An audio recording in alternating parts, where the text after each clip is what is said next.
नाजरीन मोहतरम, आप मेरे सामने इस वक्त एक पार्सल देख रहे हैं और ये पार्सल मैंने ख़ुद ऑर्डर किया अलवदूद कैब वालों से। अब देखते हैं, चेक करते हैं आपके सामने। अनबॉक्सिंग इसकी मैंने आपके सामने करनी है।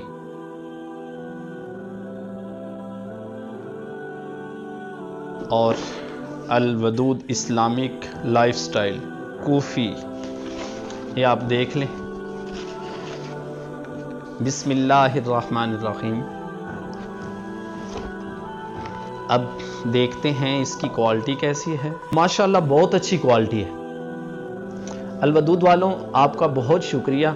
सबसे मेन चीज़ होती है स्टिचिंग, तो स्टिचिंग क्वालिटी जो है वो भी माशाल्लाह, क्योंकि सर ढांपना जो है ये सुन्नत भी है, और अगर सुन्नत पूरी करनी हो और फिर अच्छी कैप इंसान के सर के ऊपर हो तो फिर पुरकशिश भी हो, और पुरकशिश होने के साथ फिर फ़ायदा क्या होता है कि शख्सियत जो है इंसान की निखर जाती है। तो लो जी, मैं आपको यही रिकमेंड करूँगा कि अगर आपने कैप का इस्तेमाल करना हो, अपने सर को ढांपना हो, तो अलवदूद की कैप जो है आप वो ऑर्डर कर सकते हैं। मैंने डिस्काउंट लगा हुआ था, उस डिस्काउंट को इस्तेमाल करते हुए मैंने ये कैप ऑर्डर की है, तो मुझे उम्मीद है अभी डिस्काउंट होगा।